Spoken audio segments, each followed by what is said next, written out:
Welcome to English 4500, the Teaching English Methods class. As part of our collaborative with the Middle Tennessee Writing Project and the Center for Educational Media, we have with us two excellent teachers from Metro Nashville. Courtney Cruz, who is a literacy coach at Jerry Baxter Middle School, and Jordan Sims, who teaches 10th and 11th grade at Hunters Lane, and they're going to be talking to us today about backwards planning and implementation. Yeah. Awesome. Okay. Thanks. Do you want to? Okay. Go ahead. Like Ron said, or Dr. Kate said, I am Courtney Cruz. This is my 12th year in education. I spent 9 years in the classroom, so the last 3 years I have been a literacy specialist at Jerry Baxter Middle School. I am actually an MTSU undergrad myself. I will be starting this weekend on my doctorate here at MTSU. And my favorite text to teach is In the Lake of the Woods, which is actually a novel that Dr. Kane taught when I was in English courses here at MTSU. Awesome. Hey, I'm Jordan Sims. This is my 7th year of teaching. I've been at Hunters Lane for 6 years now. I teach 10th and 11th grade English. I teach English 2, which is one of the TN Ready tested courses, and I teach IB English 3. I actually just took over Courtney's position when she left Hunters Lane to go to Jerry Baxter. So she and I have been teaching, or collaborating together for what now, like 6 years? 6 years. I guess, 6 years, right. I'm an Auburn University graduate, so did not go to MTSU, but have been working with the Writing Project for a couple of years now, and my favorite book to teach is In Cold Blood. I was so intimidated by it my first few times reading it, and I was really intimidated to teach it, but through teaching that book, I became a better reader, better writer, and all around just a better teacher, I think. On top of that, I also love teaching Persepolis. My students always enjoy the graphic novel aspect of that book as well. So this PowerPoint is going to be set up a little bit like how I would run my classroom. So the very first thing we have are the goals for our class today and what I want you guys to be able to achieve by the time we leave class. So in natural fashion, like it's my classroom, we're going to read these all together, all of us at the same time. Does that make sense? So by the end of class today, I want you to be able to, number 1, engage as a student in a high-quality poetry lesson. Number 2, review the process of backwards planning and text complexity analysis. Number 3, review and understand the intentions of the Tennessee State Standards. And number 4, enhance understanding of how to create rigorous questions and assessments with the standards in mind. Very good. Okay. We're going to jump right in. This is an exemplar lesson for 7th grade. Teachers at my school have actually done it in 6th grade, so you get in where you fit in, so to speak. What we're going to do quickly is you're going to engage in this text as a student. What I would ask that you do is take notes while you're reading it so you can shift back and forth with your teacher hat and your student hat, so you're thinking about it on different levels. What do you notice about like the strategies that we're using? What do you notice about the text that we're using? What do you notice about the questions that we're asking and how we are asking them? So there's an art to planning questions. There is an art to getting kids to have student discourse about the questions that you're asking.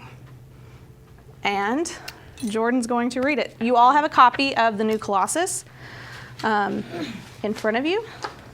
And one thing in classrooms that we ask you to do is at least read the text through once with kids so that they can hear prosody, they can hear cadence, they understand the word, they at least are hearing words correctly the first time. Oh God, I hope I pronounce them correctly the first time. Do that correctly. Okay. All right, today's poem is The New Colossus by Emma Lazarus. Not like the brazen giant of Greek fame, with conquering limbs astride from land to land. Here at our sea-washed sunset gate shall stand a mighty woman with a torch whose flame is the imprisoned lighting, and her name Mother of Exiles. From her beaconed hand glows worldwide welcome, her mild eyes command the air-bridged harbor that twin cities frame. Keep, ancient lands, your storied pomp, cries she with silent lips. Give me your tired, your poor, your huddled masses yearning to breathe free. The wretched refuse of your teeming shore, send these, the homeless, tempest-tossed to me. I lift my lamp beside the golden door. Okay, great job. All right, take You got your timer? Take about 90 seconds and jot down anything you thought of while we were reading this poem. And these are your copies, so you can write all over it. Yeah. Anything you noticed, and this is student hat time. Anything you noticed, anything you want to lift up, but take about 90 seconds to do that. Pencils down or pens down. Okay. You should all be sitting with a partner, except for you. So if you three will just turn to one another, give you about 45 seconds to turn and talk to your neighbor simply about things that you noticed. At the end of that time, we're going to call on anybody randomly to share. All right. I marked the same. So it's like a sea watch sunset shall stand and then worldwide welcome. That's what I sort of noticed. I wrote, is it the statue? Nice. Where it's like glows with worldwide welcome, mighty woman with a torch, give me your tired, give me your poor. Oh, that was the part that I heard. Wait a minute. It's like, I have heard this before. Yeah, exactly. So then I had to like check the date. I was like, wait a minute, what's the date? Yeah. And that would have been during the. It seemed triumphant. Okay, I'm going to call on one of you in just a minute. I gotta turn off my dog. The smart kids, the front row kids. Or either those kids you love or hate. Okay, finish your conversations. Those kids that challenge the class and you. I have warned the front row. I'll wait, tell everybody. I've warned the front row, so we call that warm calling instead of cold calling. I heard what they were talking about and I said, hey, I'm going to come back and I'm going to call on you. So one of you share whatever it is that you talked about, just briefly. We talked about how the new Colossus is basically the Statue of Liberty, and a lot of the things that was brought up in the writing, it was America's feeling towards immigration around the time that this was written. Like the bring me your tired, let me see, where is it?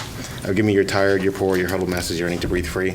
It's something that I'd heard before and that she'd also heard before too, that just kind of instantly clicked with Statue of Liberty. Nice. Awesome. Can I get somebody from this group to share what you guys talked about? Yes. Something that was brought up in our group is that she speaks strongly, and it's also a very emotional poem, and the way that she talks, she's strong and she's powerful, but she's also welcoming to those that are outsiders.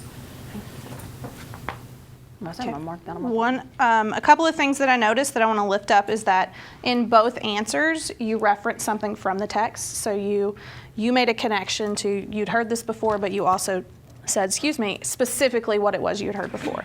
Same to you. You said she's strong, she speaks strongly, and she's welcoming, and then you highlighted the text. So thank you. Okay, next slide. So at this point, go ahead and put in front of you with your poem the student question handout. I'm going to go over how we're going to use this today. So all the questions that we would do over the course of 4 different lessons are on this handout. We would never have given students all of these questions at once, ever. But I wanted y'all to have them all. So what we're going to do today is focus on a few of them. We're going to focus on 3 different questions from 3 different lessons, and we're going to engage in a strategy called read, write, discuss, revise. That is one of the strategies we're using today. Read, write, discuss, revise. Up on the screen, I've got today's expectations. So this is what I'm expecting of you as my students today. I'm going to put a question up on the screen. It's also one of these on here. I'll tell you which lesson and which question it is. I'm going to give you 1 to 2 minutes of silent, individual thinking time and time for you to respond individually. Silent. You're not talking about it with your partner. You are simply either thinking, you are responding in writing, you are jotting down notes, or if you have no idea, you're just sitting there thinking.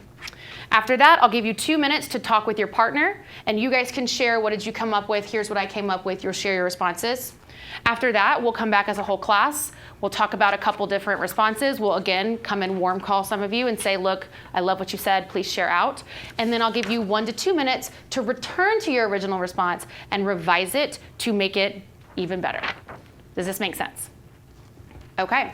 So on your own paper, you can do it on note paper, wherever, under your poem, wherever you'd like to put this today. If it were in our classroom, we'd have either a handout for them specifically, or probably a writer's notebook, something that they would have. But we would probably not give the students the questions beforehand, because we don't want them to be thinking about it. We want it to be an immediate response that we're all thinking about the same thing at the same time. No one's had more time than others. We've all had the same amount of time to think about it.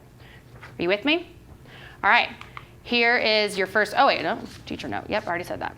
So we are giving students a little bit of individual time to think, followed by a confidence boost, followed by a chance to revise.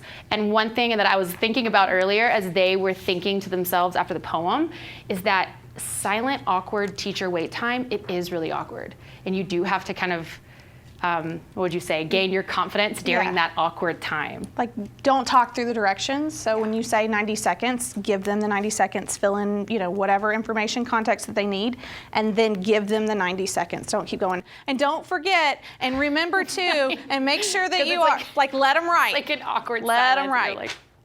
Okay, so here is your first question. This comes from lesson 1. It's question number 2. Reread lines 10 and 11. In these 2 lines, the mother of exile says, "Give me your tired, your poor, your huddled masses yearning to breathe free." Who are the exiles that she is a mother to? For this one, I'll give you about a minute because it's a little more simple of a question. So take a minute and come up with an answer. When the dog barks, you can turn and talk to your partner. I don't know how to do it. Sorry. We'll give you 2 minutes to talk to your table partner and share your thoughts collaboratively. Yeah. So my dad's actually from Jamaica. So to me, that kind of means like the exiles, they're looking for people who in their own countries have come to a point to where it's kind of like the I thought that it starts out saying not like the brazen giant, and so it's not going to be like the confident, swaggering people, and I thought that meant like richer, and so I'm that's good. going out on a limb here, and so I basically put repressed people. For religious reasons. I did mine too. And that's What that's how specifically in the text made you think that? All that fun stuff. Yeah. So I think it's very word your, like give me your. It's kind of like very clear. They're thinking tired, poor, it's kind of masses. personal. Kind of. Okay, I'm going to probably call on you to elaborate how you Where did you find that in the text? where in the poem Because I think it's this idea that tired, poor, huddled masses, not being About 20 seconds left. She's not saying, give me the victims of the pogroms, give me the victims of And she's in the harbor, an airbush harbor. We've got a couple of groups that are going to share out for us today, but also, by all means, this is our time to collaborate as a whole class. So if you hear something you like or you want to add to it, feel free to add to it. All right, this table back here, tell us a little bit about what you guys said.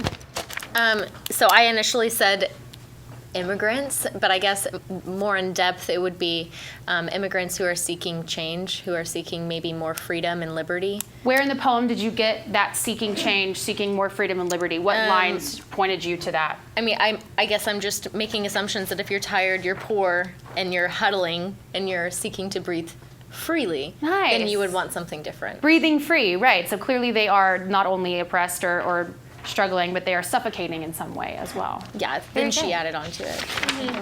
Yeah, what did you add?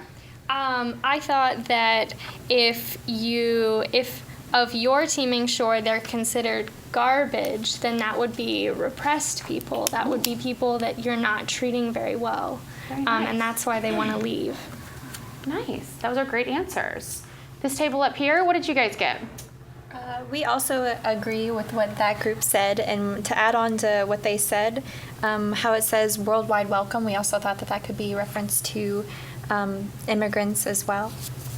Nice.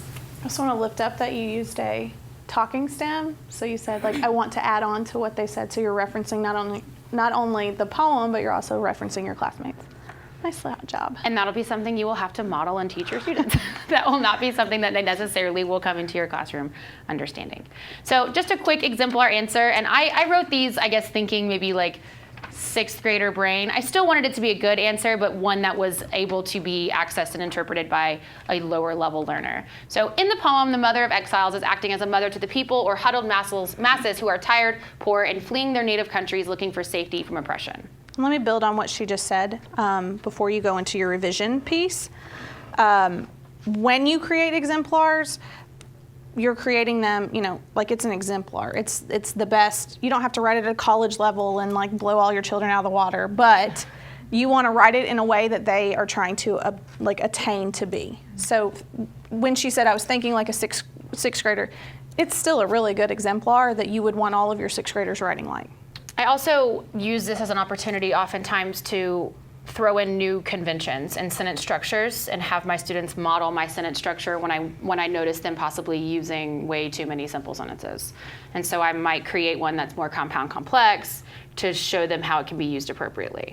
Give them 20 seconds. All right, I'm gonna give you about 30 seconds to go back and make revisions to your original one. What do you wanna add? What do you wanna change? We'll say 20 seconds here. Revisions do not mean erase. They do not mean erase. add. Yes, they mean add. You can cross things out, but do not erase. I want to see your want thinking. to see your thinking here. All right. All right, finish your thought. Moving on to the next question. Is this me? Yep, we're going to do 3 questions. And I would probably not do more than this particular process of read, write, discuss, revise. 3 would probably be the max that I would do because it is kind of redundant after about 3 and they'll start getting a little squirrely. Ready for your next one? Yep. All right. Oh, goodness, it's tiny. It's a long one. This is lesson 3, number 2. An allusion is a type of figurative language that refers to something that is outside of the text. In lines 1 and 2, Lazarus makes an allusion to the brazen giant of Greek fame. She is alluding to the Colossus of Rhodes.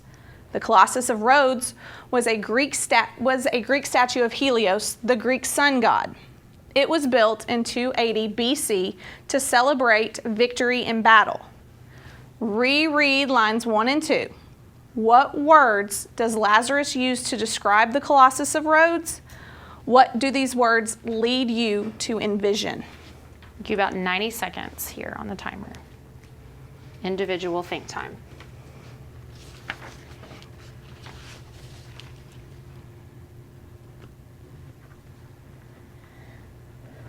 All right, finish up your thoughts on this question. Give it a minute and a half to turn and talk to your partner and collaborate and share your answers with them. And pay attention.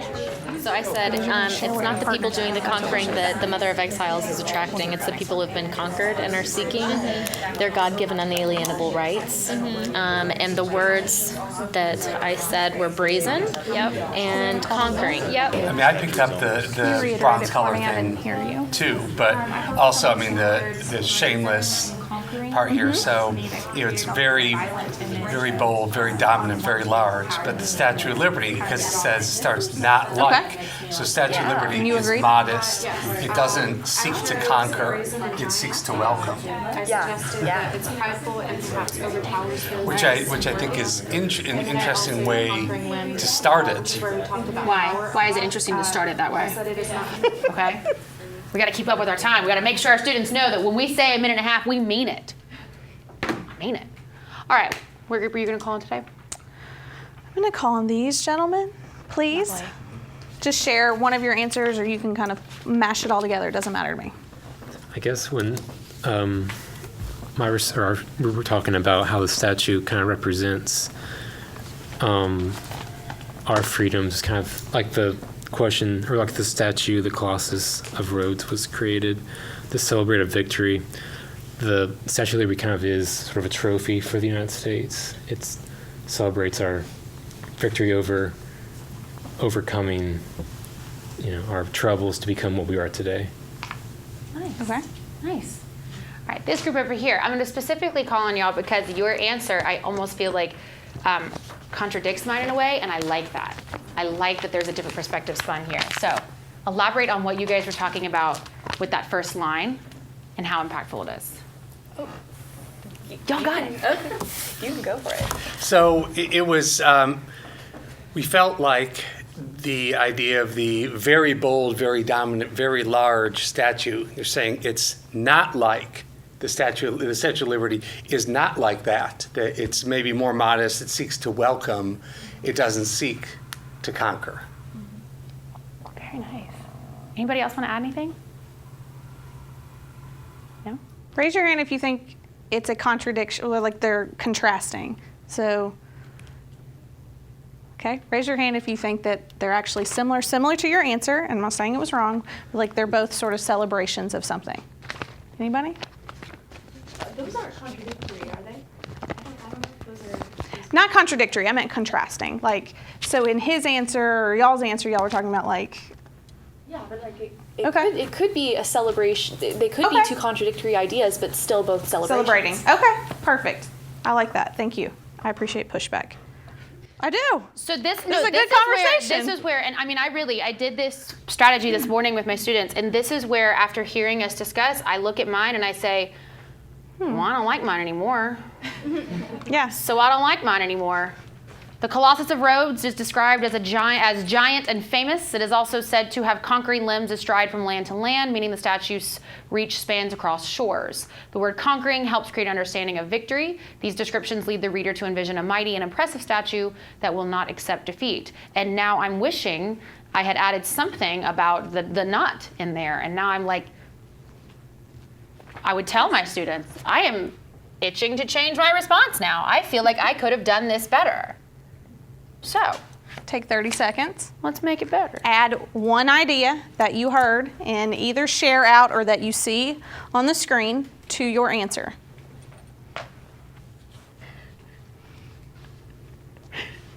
Finish your thought. Okay. We're going to do one more question just to model this. Generally, again, there are like 3 or 4 of these questions that get kids thinking about context, get them thinking about specific lines, get them thinking about specific ideas, all within the text. And then there's usually a focus question, so you want them writing longer than a short answer pretty much every day. You have the focus questions down below. And at the very top one, I put answer in 5 to 6 complete sentences. So the expectation, I mean, for 6th grade, 7th grade would be, 5 to 10 sentences would be the expectation for them. Would you say so? Yeah. I mean, for high school, I might expect them to write 8 to 12 that day. But yes, the questions I'm asking you are the numbered questions. The focus question, those would be expected to be independently done with a more extended period of time. Okay. Next question. Yep. All right, last and final question. This is lesson 4, number 4. Okay. Reread the final line. How does the Statue of Liberty's tone change when she states, "I lift my lamp beside the golden door"? 90 seconds, starting now. Yep. You have about 30 seconds left.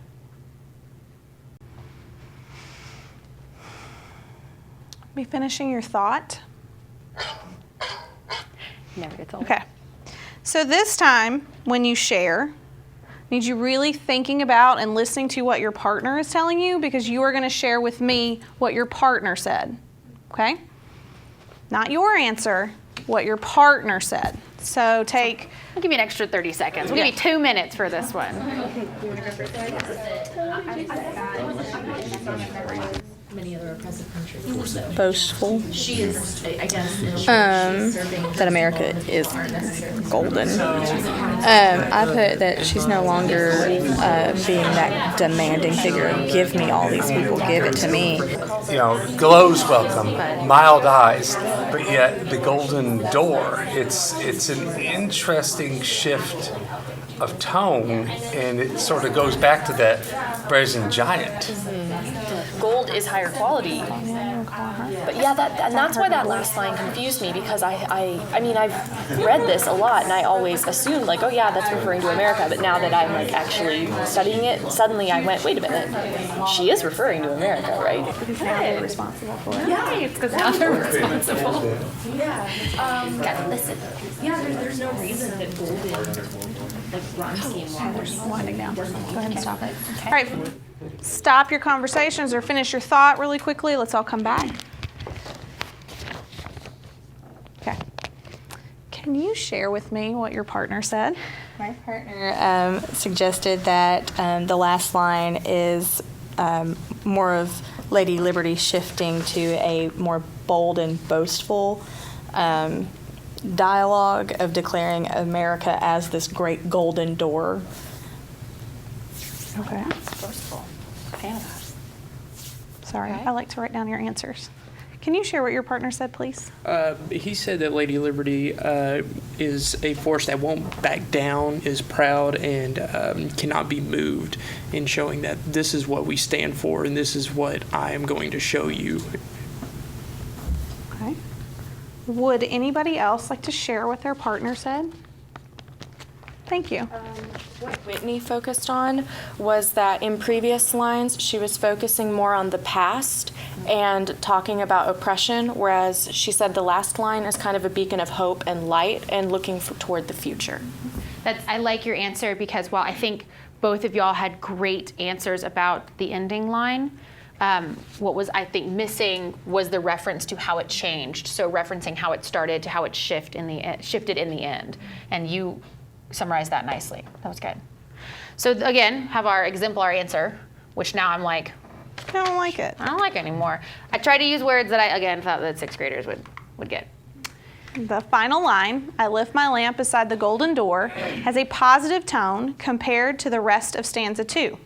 This is due to the fact that the last line is written in first person instead of the second person commands that the rest of the stanza is written in. The first person voice creates a positive tone, whereas when the Statue of Liberty speaks in lines 9 through 13, in the rest of the stanza, in second person commands, she creates a negative, angry tone. The Statue of Liberty's word choice in lines 9 through 13, such as wretched refuse and teeming shore, have angry, negative connotations. In contrast, she uses words like lamp and golden door in the final line, words with positive connotations, to create a positive tone. If you look back up at the preceding questions there too, it references that the questions were guiding them to think about a sonnet and the structure of the sonnet there. So that answer kind of had that encompassed in there, that they would have that knowledge. And that's the slight disadvantage of cramming all of this, because you would have these questions, as you can see, like day 1 has, how many questions? 4? 4. There's 4 on every questions day and a except focus 3. question, so that is all that we are thinking about. We wouldn't be jumping around to all of these, like there'd be a central idea, a method to the madness, so to speak, of what we're looking at each day. And then we would be building towards... We're going to make them go there. No, the culminative. Oh, right. Next Towards thing. the culminative. Here we go. Culminating writing task. All right? It is on the back, the very back of your handout. It says Lesson 5, Summative Culminating Assignment. We're going to take 8 minutes to begin crafting an answer to the culminating writing task. And just a side note, this is something that I feel like I haven't done my whole teaching career, but I should have been, is writing exemplar answers to essays. I feel like I created all these essay prompts, and maybe some of them were great, but I had never sat down and written actual extended essays for all of them. And this is one thing I do now. When I assign an extended piece that the students will work on, I create one as well. So we're giving you just a slight bit of time to create your own response as if you're the teacher of this lesson. So we'll give you about 8 minutes. Or less. Or less, maybe about 6 to 8-ish. We'll feel it out, and we'll go from there. It's a lot of writing. I know. Not a whole lot. But I've been like, okay, great, thank you.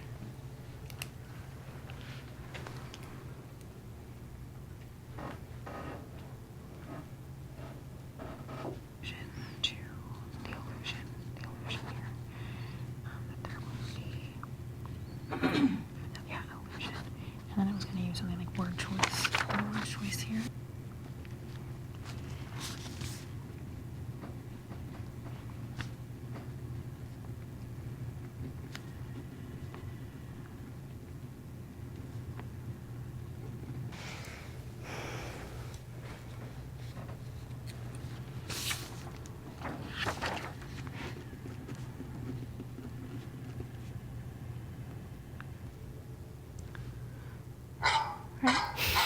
Pencils down or pens down. If you did not finish, we'll give you an opportunity to finish later. Don't worry about it. All right. You ready? Yeah. All right. So instead of turning and talking again, because this is the culminating or summative writing task of this unit, what we would like for you to do is take, I don't know, 2-3 minutes with a partner, whomever you're sitting next to, and discuss what skills and concepts your students, so students in your classroom, would need to know in order to adequately answer this question. So you're breaking down the summative question into skills or concepts, however you want to think about it, that they would need to be able to do, things that you would need to teach them in order for them to adequately answer this question. You want to brainstorm independently or talk with a partner, that's fine. Either one. I will not be writing your essays, so I don't I will not be grading these. You're fine. Not grading it? All right. So, you know symbolism. Grab details from the text without just writing it word for word. And, they might do that. But knowing how to restate it, but also knowing how to properly quote it, being able to actually take things from the text and then use that to back up your Symbolism. So they're not actually thinking in terms of this is the Statue of Liberty. They're thinking there's this crazy, possibly woman in a harbor. Okay, standing with something. Passage can change a piece of work. Like one of the things I kind of see it's strange because it says keep ancient lands your storied pomp. Jordan and I call it At the exclamation point, she cries with silent lips. kids see something. I think we hit them all. Would you do that in 1, 2, like 3, a 4, mini lesson, or would you be talking about that? Would you provide 14. Maybe sonnet structure. about that? How would you teach your students about something? But I mean, it's not like a true Shakespearean sonnet. Maybe with this. Okay, I agree. Poetic I structure. agree. It would depend on where this fit in my unit. But it's still like protective almost. Like this is kind of a protective All right, descriptive like this. y'all had some really awesome conversations going about skills and concepts that our students would need to be able to adequately access this poem and complete this task. So share with us, anybody, what you and your partner came up with as skills or concepts our students would need here. What do you think? They'd have to understand metaphors and symbolism. Okay, so figurative language, symbolism, great. Also, maybe a bit of historical background. Very good. To understand the impact of the poem. Nice. Brian, can you elaborate on that? Because we talked about a little bit about the background knowledge that might be needed. Right, so it might be an opportunity to layer in an informational text to give kind of a sense of the immigrant, what was going on with immigrants at the time of the late 19th century, that immigrants who come in, they would end up at the bottom of that socioeconomic totem pole. So the freedom is sort of conditional and transient, and it's that connection to that golden door. It's the streets are paved with gold. Mm-hmm. Anybody else? Yeah. Yes. They would need to realize the different weight that the words carry within the work and everything, because some of them can be a little bit lighter and more uplifting, while some of them can be more heavier with a iron fist. I would have to do connotations. Connotations, yeah. denotations. Anybody else? Yeah. Last one. Something we discussed was being able to word a personal opinion and back it up with information from the text, not just restating what was said in the text. Right, so they're not just slapping a quote in there. They've got to. You will be doing that a lot. No matter if you teach it once, you will have to teach that almost every time you teach writing. So, right, recognizing that it's not just about the poetic interpretation skills, that there's an element of writing strategy that has to come in here as well, and we've got to make sure we teach our students the tools to produce high quality academic writing. So we'll move on just to a couple things here. Just take a minute, one moment, and I want you to look back at the progression of questions and the progression of the focus questions. So looking back and thinking too about the questions we posed, the first question followed by the second, followed by the third. What do you notice about the progression of the focus questions and how they connect to that culminating summative task? Take a minute, I'll just give you 1 minute to look at that. You can or cannot write, either way. Yeah, either way. Take notes, don't take notes, whatever.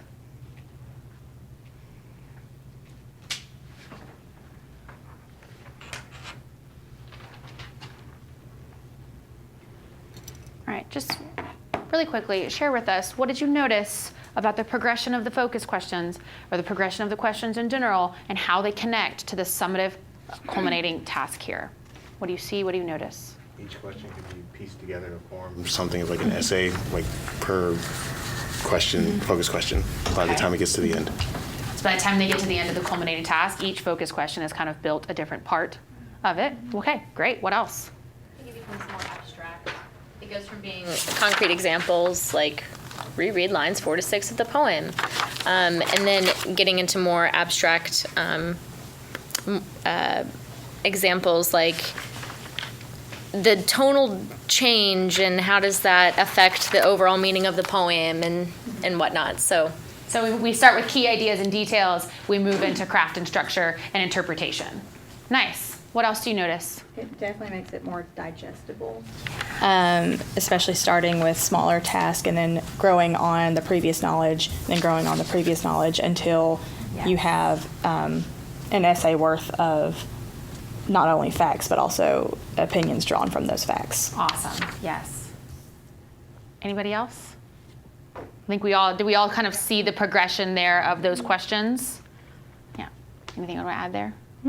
No? I'm good. Okay. So did a great we're job. going to take off our student hat and we're going to put on our teacher hat. So this is our post-lesson discussions, and we're going to talk about the rationale of how we planned this and how we decided on the methods and the strategies and the implementation of this lesson.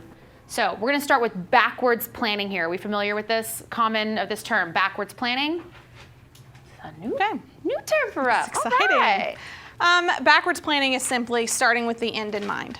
Okay, so we're going to get into some other methods in just a minute about selecting a text and those types of things, but suffice it to say that once you have selected your text, before you start going like, ooh, we're going to do this and we're going to do this and we're going to do this, you want to think about like at the end of this, what knowledge do I want my students to have because of this text?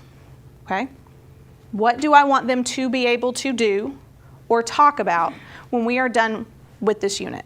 And it's not, I want them to be able to write an informative essay.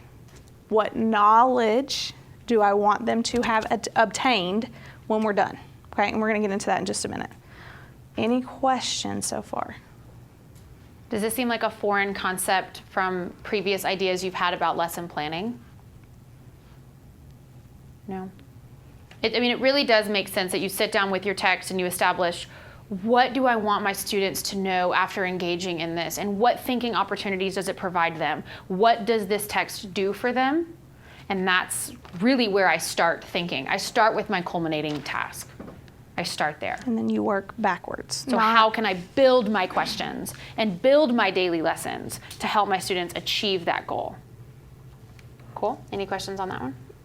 No, I just wanted to lift up what you said. Like, because of the way, like what you noticed is they all build on each other. So a lot of times we tell kids when they do it in the classroom, like, if you do these focus questions and you really consider them and you revise and you do all these things, correctly or you're really thinking, then Friday when we do the last culminating task, like, it's going to be super easy because all you're going to need to do is pull all these little pieces.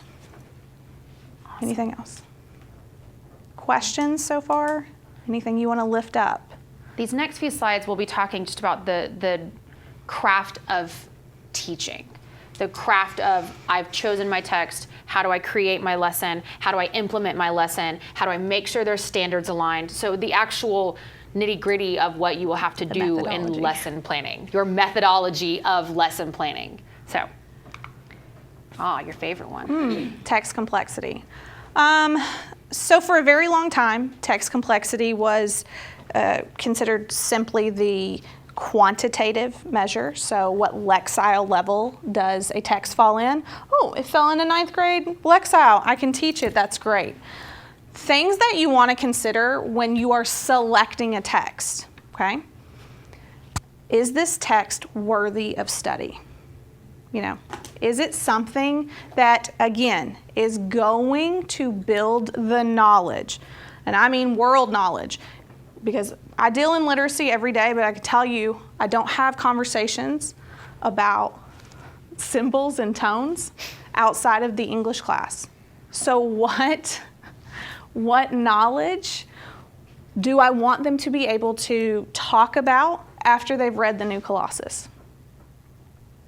And the new Colossus is worthy of student time. And I heard a lot of you talk about they need to understand immigration and they need to understand this time frame. Like, you have just built an entirely new world for students because you selected a wonderful, rich text.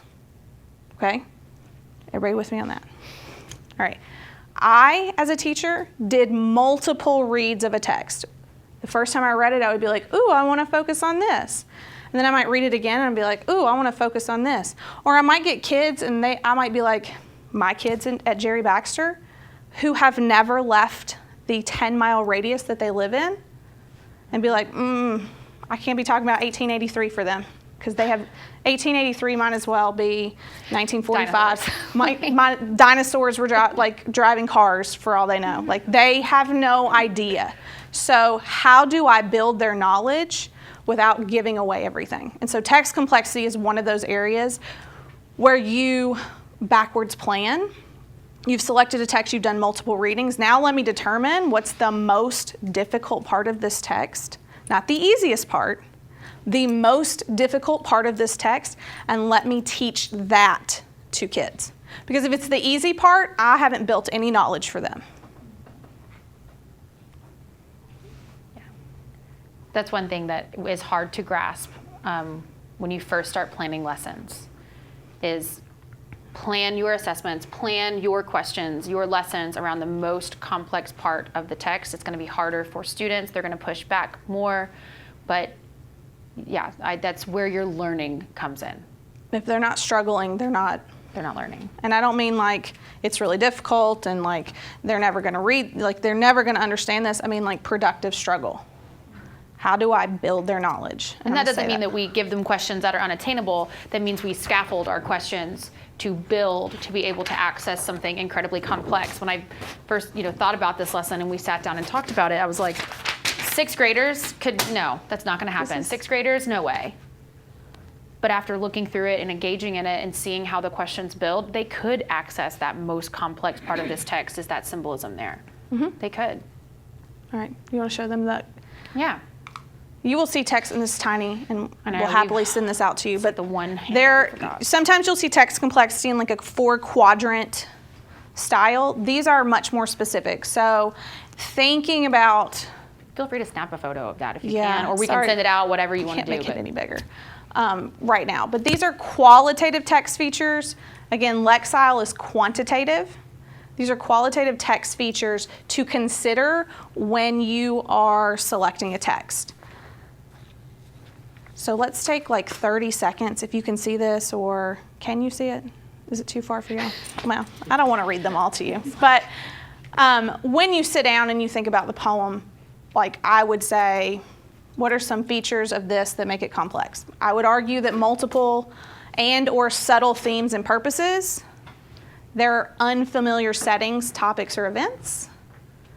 I like the last one. Any text structure which is less narrative and or mixes structures. I like that one. The mixing of structures is something really big that a lot of the students are seeing right now. A lot of novels are incorporating right now. You're seeing a lot of nonfiction novels and things that are really mixing genres. So that definitely is one of the complexity qualities. And let me just push back too. Again, if you're reading a text and you go, ooh, this is something that's going to be super tricky for my kids, teach it. Don't go, oh, I really like this story because they're all going to figure out the theme and we're all going to talk about it and it's going to be, they haven't learned anything because they can do that. Okay? Questions about this? And again, we'll get this to you so that you can see it. We'll also send you a couple other documents that we use to measure text complexity. When I sit down with the text, I have kind of a handout that I fill out little boxes as I'm reading it to decide, okay, where is the language complex? Where is the structure complex? Where is the world knowledge and the meaning complex? Where is it? Yeah. And then whatever I have the biggest box of is where I teach. And kind of off topic a little bit, Jordan and I will have conversations. Like, we're not in the same building. I'm not even technically in the classroom anymore, although I am in classrooms all day with teachers. And she'll say, I'm thinking about such and such. And we will sit down. We'll drive. We'll drive on separately the phone in traffic and call each other. And talk to each other about, like, well, why do you like it? What does that mean for kids? What is that going to look like in your classroom? So having conversations, they're called text talks or whatever, having conversations about a text where you're really fleshing out, like, I don't want to just teach it because it's neat. I want to teach it because it offers opportunities for students. All right, one more thing, because I don't have a slide dedicated to it, but that makes me think, as a new word teacher, she's been teaching almost double the time that I have. When you go into your classrooms, find a mentor. Rule number one, find a mentor. Find someone in the building who does it well and say, can I learn from you? I came in your classroom every day. And she'd be like, I would like this. Let me have this. And I will take one of these. Can I have that book? And I will also, oh, that's good. And she would do that, and then she would sit down with it and she would shoot me emails. Hey, I don't understand why you did this, or what is this teacher move that you're talking, like, how did you do this? Right? And so we talked about it. And I also have a mentor, and I talk through those things with them too. So total sidebar on that, but find somebody that you can talk about teaching with. Yes. I think that's honestly super important. Okay, so now one of the things that we're going to talk about, and it's not one of the most pretty parts of education, but it is the reality of the world in which we live. And if you plan to teach an English course from grades 3 through 11, 3 through 10, you will have a state test every year. It will come in May. It will last forever. It'll probably crash, and it'll be horrible. But whatever. You have to do it, and then you're going to be rated on a scale of 1 to 5. So that's the reality of the world where we live. Ron told me that you guys have standards with you, possibly. If you do have those, get those out, because I love... Also, like, can you send me this document that you have that has it all? Can I have it? We and then I'm going to find some big paper like that? Print it out. Okay, I want y'all to use yours, but what I'm going to give you also is what my team and I created. So we took the 9th grade, 10th grade ELA standards, and they're broken down by reading language, reading informational. It's pretty simple. I have the actual standard word here, but then what we created for us as teachers is we created I can statements, or if I had to break this standard down and say, okay, what does this actually mean? What should my students be able to do based on this standard?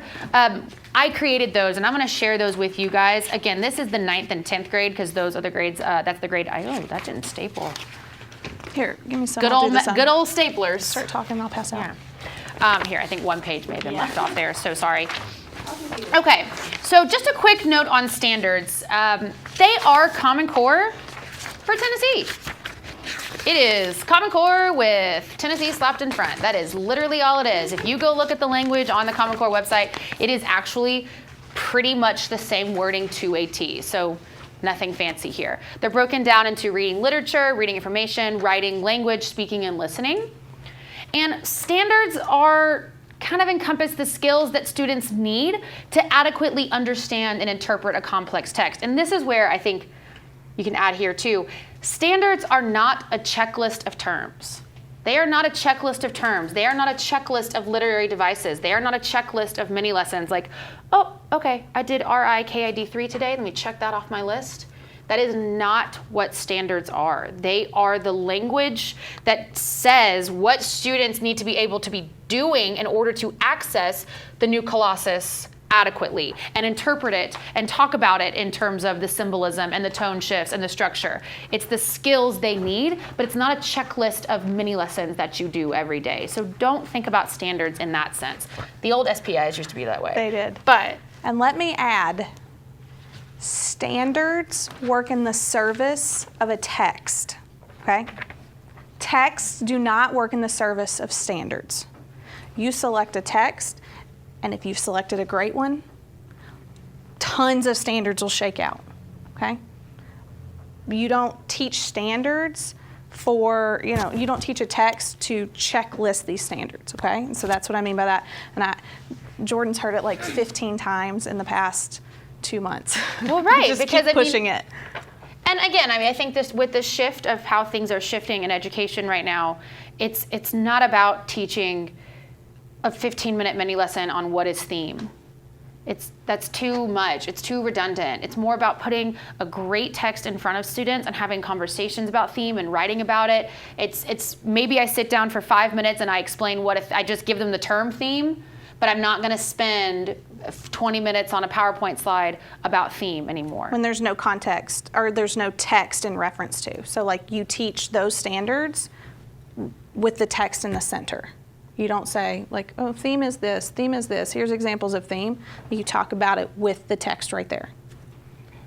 So, but mini lessons, again, can be helpful sometimes. I know we talk a lot about mini lessons in the writing project, and they can be helpful to give students some terminology or just some background info or context that they need in order to better understand the text. But when you're talking about types of characters or character development, it should be taught with the text in front of them. They've already read, and now they're having conversations about that character development, not doing 15 minutes of notes on round versus flat characters, because that doesn't really do them any good. Beware, though, of over-scaffolding. Is this a new term, scaffolding? Are we aware of what scaffolding is? Okay. Beware of over-scaffolding for the standards, because you can over-scaffold in your lessons, and then you take away the learning. You take away the discovery portion of that student's lesson if you have given them 15 different questions that basically tell them the answer at the end already. So beware of that. Or, yeah, go ahead. Or with this poem, you go, have you guys ever heard of the Statue of Liberty? Here's a picture of the statue. This is the Statue of Liberty. This is the Colossus of Rhodes. We're now going to read a poem about it. You've taken away all sense of joy of like having kids arrive at what this is and what they're talking about. Because you're going to have kids who don't know what the Statue of Liberty is, like in terms of this, but they're going to have multiple conversations where they're going to eventually arrive at that. But really, the focus of the poem wasn't necessarily always to be like, the poem is, or she is the Statue of Liberty. Like it was about talking about what the author is doing in this text. So in terms of planning your lesson, you've chosen your text and you've established now the most complex part of the text. Then you decide, after writing your questions and looking at what part of the text you most want to focus on, that's when you decide which standards will lend themselves to that one. And that's where you make sure that your questions you've asked or the summative you've created, that you've already created, the complex part of the text matches up with one of these. Again, it's not really a checklist, but these do exist. And I mean, I have a document that I'll show you where I basically have the state standards and my students' performance on each.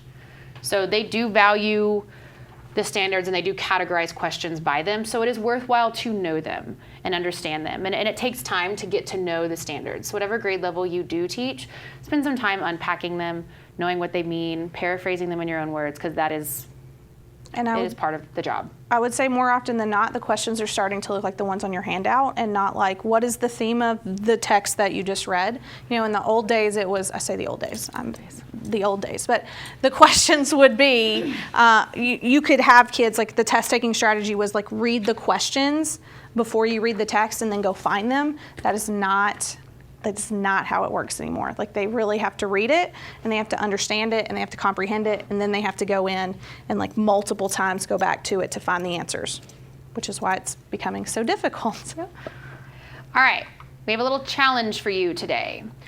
We did not tell you which standards are being used in this lesson that you just did. I want you to take 3 minutes and talk with your partner to decide which standards you think are assessed in this lesson through the culminating task. Which grade? It would be seventh grade. 7th grade. So we'll give you 3 minutes. Come up with the standards that you think are being assessed in this. What else you got? We're right on time. We might finish a few minutes early, but I kind of think they may have pushed our time back from the. Do you want me to tell them that, like, this is just thinking in terms of It's any that you're 100% for sure are Theme or assessing? central idea. Yeah. This word means this. And analyze this development. Yeah, that one's used. Okay. Sorry. No, we just realized that the standards are broken down into a lot of different categories. You clearly have the 5 that are the 5 standards that make up all of the standards: reading info, reading literature, writing, language, speaking, and listening. But within the reading, you've got them broken down even further. You've got reading informational and reading literature. And then you've got them broken down even further. You have standards 1, 2, and 3 are reading for key ideas and details. You'll notice standard 1 and 2, pretty much applicable to anything you read ever. That's good. Yep.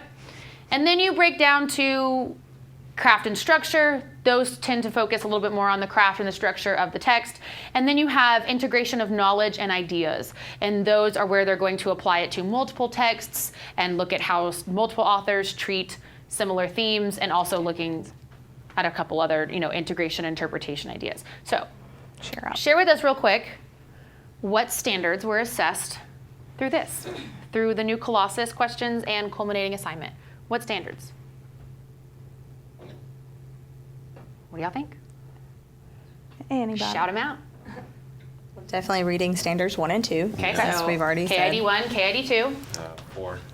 CS4. Will you read the standard language CS4 to us, please? Determine the meaning of words and phrases as they are used in a text, including figurative and connotative meanings. Analyze the specific impact of specific word choices on meaning and tone, including allusions and other text and repetition of words and phrases. Very good. Thank you. Anything else? I think within all of the questions, what we found is that analyze the form or structure of a story, poem, or drama, standard 5, considering how form or structure contributes to its theme or meaning. Nice. We didn't do that here, but within these questions, Yes. you spend time Very talking good. about the sonnet. Any other? We also said 6, which was to analyze how an author establishes, conveys, or contrasts the points of view of different characters and narrators in a text. And we noted that there are technically 2 characters, Colossus and Statue of Liberty. Very good. got them all. RL1, 2, 4, 5, and 6. RL3 is the only one not assessed in this one because that one directly references characters, character development, and idea development, and that was not quite as present in this one. So this was 1, 2, 4, 5, and 6. You can see the questions as well as the culminating task really pushed the students to think about craft and structure and how the craft and the structure of the poem led to theme development. Nice, you guys are experts at this. Okay, so we really only have a couple things left to talk about, and it's just going to be about the methods that we've used today, some of the methods that we encourage you to use, as well as just a little note about question writing. So, Courtney, you want to go? You're starting with this one. Go ahead. Yeah. So it's important to consider your text. It's important to consider your standards, but it's really important to consider the method of instruction, so the teacher moves that you're going to do. So how are you getting kids to do the thinking or the heavy lifting?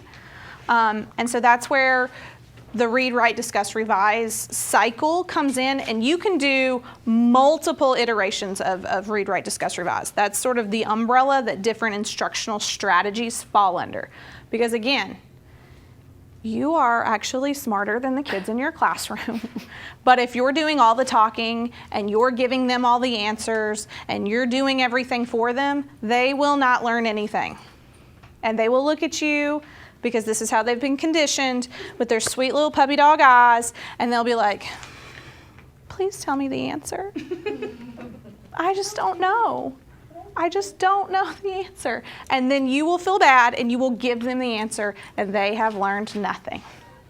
They do. They will stare at you. I don't know what class they learned to do that in, but they will stare at you like, I'm not answering the question. You answer the question. You're the teacher, you're smart. So read, write, discuss, revise is, again, this umbrella that gets kids turning and talking. You're giving them think time, because often as teachers we say, what does the word brazen mean? Tell me what the word brazen means. You have given a child no time to think. They can't even collect their thoughts. So if you think deliberately like, ooh, this question doesn't necessarily need a turn and talk or think, pair, share, but I do need to give them, I need to honor students' time to think about their answer. Also, on harder questions, think about like the last question that we, or not the last writing one, but the third question that we did, where I said, you're gonna share your partner's answers. Like the body language in here was like, okay, Yeah, what did like you say? guys And were like you're like feverishly writing down because you knew you're now responsible for holding up or lifting up somebody else's answer. That also provides kids who are timid or struggling or are like just, they don't have, their loss is last year's Easter egg. Like they have not a clue about what is happening in your classroom. You're giving them an in, seriously, you know. That analogy, This is my favorite. You're giving them an in into a conversation that they wouldn't otherwise feel comfortable being in. Because really, this is a 6th or 7th grade unit. Honestly, they're doing it in middle school. And kids are really afraid in middle school to look dumb. And they are really afraid in high school to be smart. So giving them the opportunity to always think, to always write their answer down, to always discuss with a partner to some degree is of the utmost in instructional moves. So you're thinking really, really deliberately about how much time it takes to answer this question, what kind of strategy I need to use, because ultimately, like, that's what you're there to do. You're not there to write curriculum, you're there to facilitate the learning. So just to make sure that we can get through everything, I'll go ahead and put both these up here. Yeah. So I was going to talk about reading instruction methods and assessment instruction methods. So just some things to do when you're reading a text with your students, because you're not always going to be reading poetry. You are going to be reading 6, 7, 8-page articles, and it's tough, and they will push back like they all did today, and it was hard. So one of the things we hope you take away is that multiple reads of a text is a must. Today, my students read Henrietta's Dance. They're going to read it again next class for a totally different purpose. So multiple reads is a must. Don't just read it once and then throw it away. Plan to use it for a couple of lessons here. Chunking is obviously okay for students, chunking in groups, chunking individually. You reading part, your students reading part. That's okay when you're working with a longer text. Read alouds, I know that my principal pushes back on read alouds. She said they should be reading by themselves, but I'm going to tell you right now, reading out loud to students is incredibly helpful. Like Courtney said earlier, it really helps with reading fluency and establishing voice when the students go to read themselves. I always read the first paragraph of almost every text we start with to try to set the pace and the fluency here. And then the last thing that I struggled with, probably my first year of teaching, I was like, okay, we're gonna do 94 different annotations. You guys are gonna like, put a question mark here and a apostrophe here, or a star here, and a cloud here for a big idea, and here's a light bulb. And you're gonna do like 15 different things, and you're gonna sticky note this, and kids are spending more time on focusing on your annotations than they are reading. So it's tempting to do because they make these really cute little sticky notes that you love and you wanna use them, but it distracts students from reading.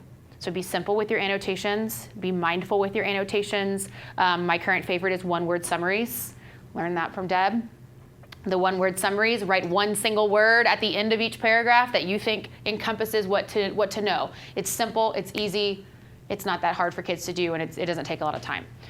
The last thing, assessment methods, you'll notice today that we did all short answer. We didn't really do a lot of multiple choice. We really didn't do a lot of graphic organizers. Sometimes they're fancy, but at the end of the day, we want students to be reading and learning and discussing, and sometimes those graphics, they don't lend themselves to longer answers. The kids see a tiny box, they write 2 words, and that's it. So beware of those graphic organizers as your assessment method.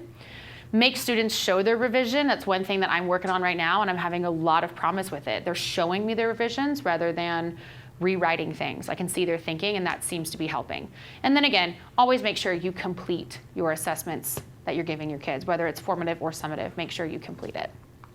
The last thing we have to talk about today is just a quick note on question writing, and this is something that I'm trying to work with my new teachers in my building about, is your degree of difficulty of your questions and the wording. They kind of need to match that T and Ready. They need to match that high level thinking. You don't want these questions to be a surprise. And if the questions that you're asking your students is what color is Gatsby's car, that's kind of an irrelevant detail. I mean, it's relevant if you're talking, I guess, about like color imagery, but it's not really relevant for learning about chapter 2. So be intentional with your questions. We have two different types of questions that we're talking about: establishing meaning versus analyzing meaning. It's okay to have a couple of establishing meaning questions that just make sure that kids comprehended that chapter, but you want the bulk of your questions to be on analyzing meaning. I mean, really, these kind of things we've already covered here today. Once you've analyzed your text complexity, once you've created your summative assignment, then you go back and you start writing your text-based questions that you're going to do for the day, and then you plan your methods around the questions. Do I want them to work in a group? Do I want to make a chart? Do I want them to do this? So I know I'm like, oh. We can get to the rest of it. My last part here is just be sparse with creative assessments sometimes. They are fun, they are engaging, but they do not always demonstrate student learning and abilities. I can give you a great example of a horrible one I did. And Q&A. So thank you guys for coming. We're glad to have you today. We've really appreciated talking to you. Thanks so much for being a great audience, and we hope to hear from you all soon with any questions you have.